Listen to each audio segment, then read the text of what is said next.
Production funding for Behind the Headlines is made possible in part by the WKNO Production Fund, the WKNO Endowment Fund, and by viewers like you.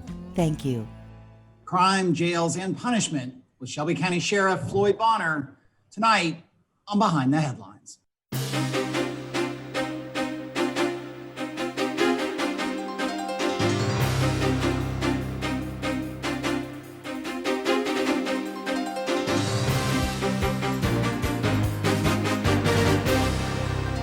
I'm Eric Barnes with the Daily Memphian. Thanks for joining us. We are joined tonight by Shelby County Sheriff Floyd Bonner. Sheriff Bonner, thanks for being here. Thank you for having me here. Along with Bill Dries, reporter with the Daily Memphian. I'll start with kind of a big picture question, Sheriff. I have heard anecdotally, I think maybe we reported on it, there's a sense that there has been an increase in crime since the coronavirus and the kind of associated shutdown.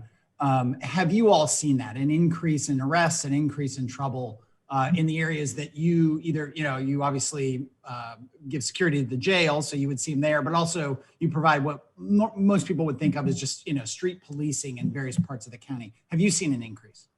No, we haven't, Eric. As a matter of fact, we've seen a big decrease. We're down about almost 8% this year alone. And I think the coronavirus did have something to do with it. When people were quarantined and kind of staying in, I talked to Director Rollins as well. I think they were down for a while. And now that people are starting to get out a little bit more, you're starting to see a little bit more uptick. Do you expect to see, increased crime of maybe petty crime, it may be very serious crime? I mean, when you have more people unemployed, you've got, I hate to say it, but you've got a lot of kids who aren't in school or who are doing school virtually. Is there any sense that though that mix of unemployment and kids not really being in school, but doing virtual school, that will lead to more criminal behavior? Well, we hope not, but you're absolutely right on your assumptions there. When anytime unemployment is down and now we're having to deal with the kids that are doing virtual school. So when the officer stops a kid or see a kid out, you don't know what their status is with the school. I did have an email just the other day talking about truancy. Director Rollins and I kind of went back and forth for the officers to know when the children are supposed to be in school and how that really works the schedule. So right now, all of this is so new to everyone. So we're going to have to kind of feel our way through it as well. So, but I think overall we'll be better, but we're hoping that that crime will stay down. Let me go to Bill. Sheriff, this past week, the Shelby County Commission took up some police reform measures, actually law enforcement reform measures, I guess you could say, because those measures, if approved on the third reading, would affect the Shelby County Sheriff's Department, but not the Memphis Police Department. And there was quite a discussion about this at the Shelby County Commission. You had some serious reservations about some of these measures, and at the same time, you told the commission that a lot of what's being proposed in these three ordinances, you're already doing to a great degree. Yes, Bill. First of all, let me say this on all the subjects at the county commission the other night. I am not against police reform. I think we need to have a robust conversation about police reform. However, what I was trying to convey to the council, or correction to the commission, is that many of the things that they're proposing already, we're already doing, and we're a CALEA certified organization. It's the gold standard in law enforcement, and we're doing those things. So I think we can have those conversations, but sitting on the governor's task force and knowing what we did during those meetings, we just would like to have more conversation, if you will, and let's talk about the things that maybe we're not doing or the community or the commission would like to see us do better. Mm-hmm. And to fill in the viewers, I'll run over what's at stake in the ordinances in a general way. One of them would require that the sheriff decertify any officer who is fired or resigns because of a finding of excessive use of force. It would also create a directory of this or reporting of this, of past incidents of this. There is also a provision that would require the sheriff to get the permission of the Shelby County Commission to buy military equipment from the federal government, buy or acquire that from the federal government. And there is also a ban on the use of chemical things like CS gas, tear gas, pepper spray by the sheriff's department in public. So how did I do on the summary of that? You did well, Bill. You did. But let me say this. Let's start with the first one about decertification. When I came in office in 2018, we had somewhat of a backlog. And what I mean by that, we had 52 officers or former officers that we submitted to post to decertify. And since that time, I think 26 of them have already been decertified, and it's 28 that's still pending. Because of COVID, Post got behind. They shut down for a couple of months because of that. But we're in the process, and not only do we, when we send decertification to Post for use of force, but anytime we terminate an officer or anytime he leaves in lieu of termination, we send that information to Post. Now, Tennessee is one of the states, you may have heard me speaking the other night about the National Decertification Index. Tennessee is one of the states that does have that or participate in that program nationally, but not all states do. So some of the things I think the commission was trying to accomplish was trying to get officers that were terminated from Shelby County in particular, that they wouldn't be able to go to Mississippi, for instance, to police there, or an officer who was terminated in Mississippi come to Tennessee. But every applicant that we receive, every officer, before he starts our recruit class, we submit their names to Post, and Post check those names for us. I think there's a move nationally to get every state involved. And I think that would accomplish what the commission is trying to accomplish. Mm-hmm. And the other side of that, on that particular point from some commissioners, was that, okay, this was a priority for you when you became sheriff, but you won't be sheriff forever. So why not make that a part of the code of ordinances? Why not codify that so that every sheriff has to do that from now forward? Well, I think, Bill, any sheriff, those sheriffs that come behind me, I think we have the appetite now and we see where we're falling short. That's why it's so important to have these conversations. And I don't think it'd be a sheriff behind me that would not use military equipment, but we're mandated by Post in many of these standards that I spoke on Monday night. And that's what I was trying to get the commission to understand, is that we're governed by Post and laws of state of Tennessee, that we do these things. Now, again, some things were kind of slipped through the cracks, but when I came in, we made sure that we were up to speed with Post on that. Mm-hmm.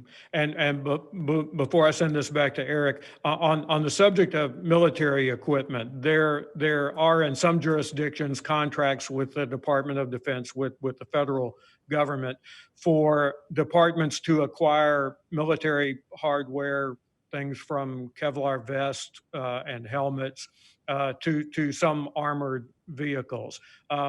You have discontinued that contract with the Department of Defense, correct?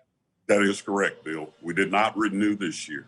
And what kind of military equipment has the department acquired from the feds?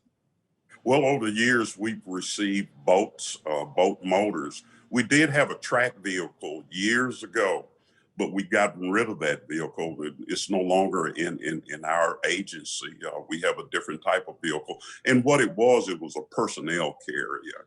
It was something that in a SWAT situation or situation of violence, the officers would be able to get inside of that vehicle, move into close proximity of a shooter, for instance. And you think about this doing a school shooting, and you're able to move people out safely without, about being fired at and rounds taken by officers. So it was a track type vehicle. We realized that the look that it had, and we no longer have that vehicle in our arsenal. But I think one of the most important things that I really want to get across to the public is, because we fielded phone calls and people have asked us, please don't let the sheriff's office have Apache helicopters and bazookas. And these are things that we never had in our arsenal in the first place, nor would we try to acquire them. Kevlar vests to keep the officers safe, Kevlar helmets. These are the type of things that, if we could save the taxpayer some money and purchase those or receive them from the military, that's the only type of equipment that we would ever try to get. But as far as weaponry, I think in the first ordinance that they first wrote, they even talked about weaponized aircraft. Well, we don't have any aircrafts in the sheriff's office, and so I think some of the public was concerned about, did we really have these things? And so I really want to get it out there that we never had that stuff. The only thing that we really had, big ticket item, if you will, was a track vehicle, and we no longer have that. And I should note that that this is not by any stretch a unique situation to Memphis or Shelby County. It was a national program started I think it was after the Gulf War, if I'm not mistaken, but it's been around for a decade or two, that surplus equipment could go to the various law enforcement around the country. And some have really taken advantage, the stories are out there, of some of the really heavy duty weapons and really militarized their local police. And a lot of light has been shined on that anew as part of the Black Lives Matter movement and part of the George Floyd killing and the protests this week. And so you mentioned an interesting dynamic about a tracked vehicle, projecting the wrong image, that sort of notion that escalation begets escalation on both sides of a situation. With that in mind, your deputies were involved with security and being out there when the protests were going on pretty actively in Memphis. Are there things you look back on and you've learned and you've adjusted how, if and when, unfortunately, protests could happen again, that how you all might have responded badly and will do better in the future? Well, Eric, that's a very good question. And of course, we always have an after action type meeting and talk about it and see if we did things that maybe we could have done better. It's interesting that you say that, because I was fortunately enough to pick by Governor Lee to sit on his task force on police reform. And that was one of the things that we talked about. And post will require officers and agencies to get de-escalation training, crowd control training. These are things that we at the Shelby County Sheriff's Office was already doing. But I think anytime you're involved in a situation like that, it would be prudent of the leaders of that agency to go back and look at what we did and how we did it. Without, again, this huge spotlight on policing nationally, and a couple of things, what are your rules, without talking about any specific incident, but what are the rules of the Shelby County Sheriff's Office in terms of chokeholds or, the knees on a neck? I mean, restraints of someone in an arrest or situation. What limits do you have now? And if you put more in place, again, as this spotlight has gotten brighter? Well, but when you mention chokeholds, that's against Tennessee state law. And I think a lot of citizens didn't even know that. Tennessee was ahead of that. Chokeholds are illegal in Tennessee to be used by law enforcement, except for in a deadly force type situation. What we saw with George Floyd, knee on the neck, things like that, that's unacceptable. It hurt me to see that as a law enforcement officer. The restraints that we use are are usually just handcuffs. We don't train to put knee on necks, and had a robust conversation with our training division to make sure. That's why we enacted our right 2 weeks maybe after the George Floyd incident. We put out a duty to intervene policy. Now, let me say this: before we put the policy out, it was already being taught in our morals and ethics classes. We just did not have a policy per se that was there. This is a difficult question, and I know it's got to be a very nuanced answer, but because every situation is different. But at what point is it okay, appropriate, or I'm not sure what the right word is, for an officer to fire at someone they are, say, trying to arrest? I mean, what are those steps or conditions? And these can often, I'm sure, be very split-second decisions that an officer needs to draw their gun and needs to fire their gun. Well, we all go under the Garner versus Tennessee rule, Eric. I think the only time that you're supposed to use deadly force, you should use deadly force, is to protect yourself. Now, myself, when I was a young patrolman, when I came on the sheriff's office, you're taught that you could shoot fleeing felons and things like that. And we talk about scenarios at training in the training academy. We go through so much firearms training, and it's so much of it is shoot and don't shoot type scenarios. And I think that's the point that I would like to see this discussion go to in the public is we need more training. Our officers are trained well, but these are things that we need to talk about and be able to have time in the training academy to talk about our officers. Our officers do 1,016 hours now, a recruit does, and the state only requires 488 now. So we're well above what the state requirement, but these are things that we're going to be looking at and that we're hopefully will get better at. Is it? I'm going to go back to Bill, but just so I track what you said, is it legal allowed to shoot a fleeing felon still, or was that something that was in place back when you were a patrolman?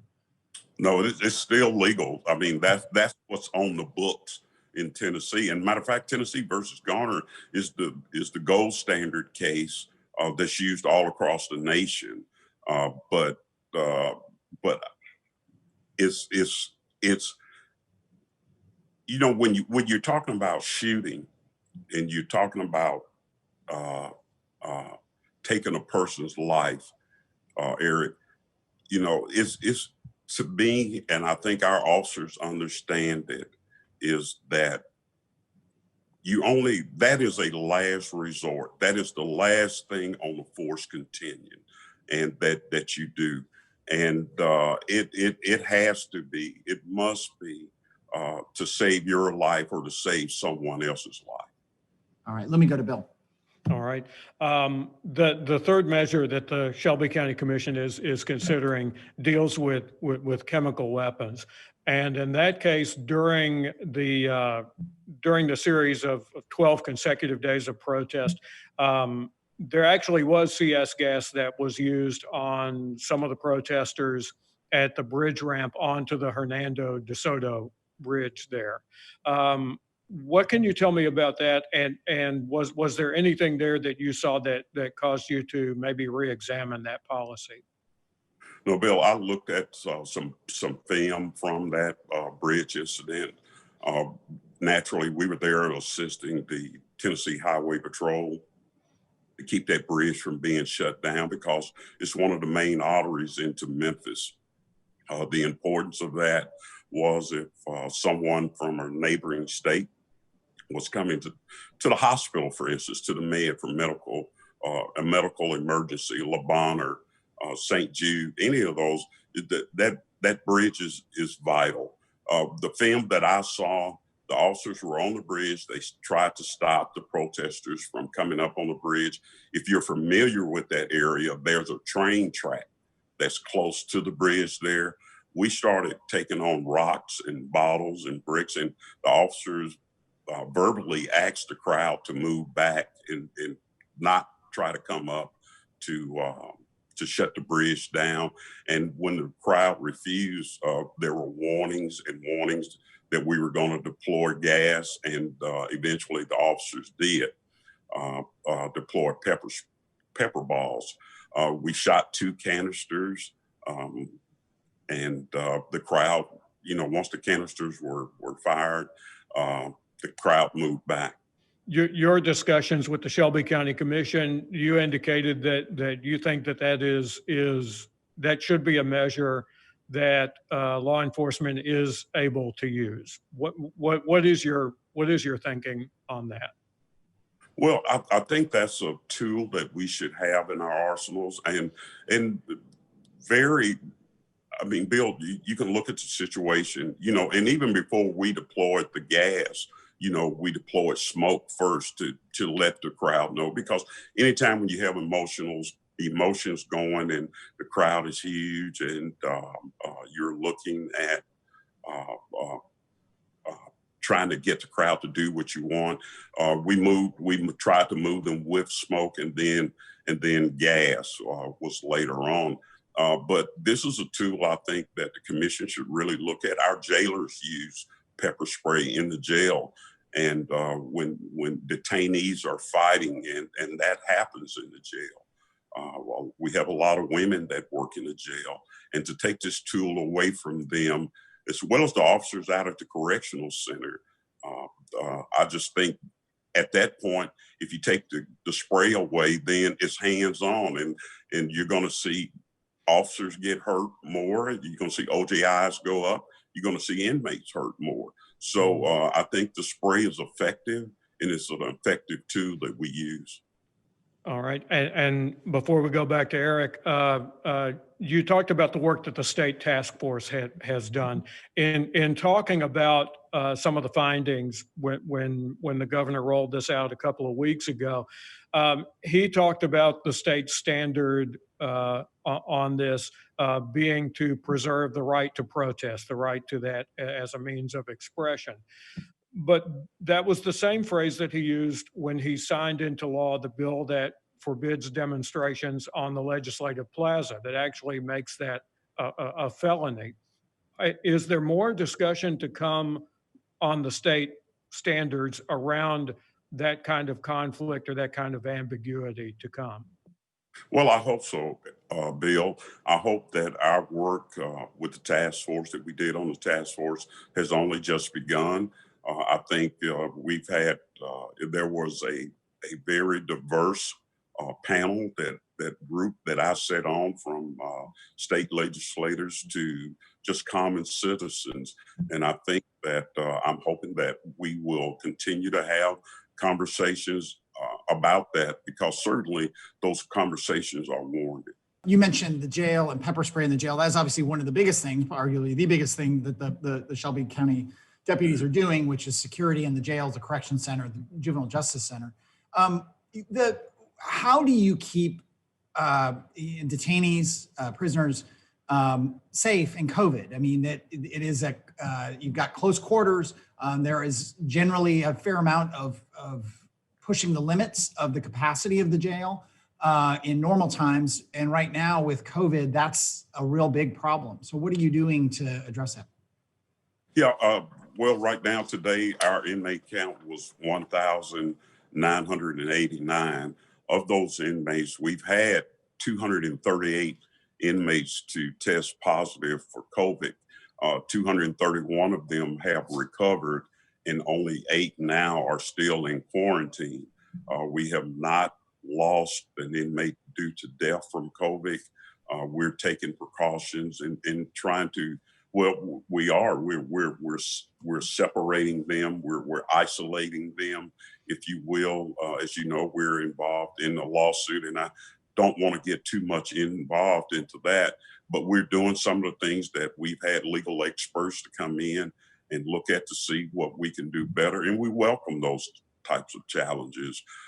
Certainly, when our facility was built almost 40, well, maybe over 40 years ago, no one knew anything about COVID-19. Our law enforcement partners all throughout the criminal justice system, we're working to get people out of jail, but myself as the sheriff, I just cannot release people out of jail. But we work with the Attorney General's office, the Public Defender's office, all of our law enforcement partners to safely release people that we can back out into the community to reduce those numbers. We know now about COVID that people with certain conditions are much more likely to get it and to get much sicker. Diabetes has been there are a lot. Do you all screen people who have pre-existing conditions that make them high risk, and do you treat them differently?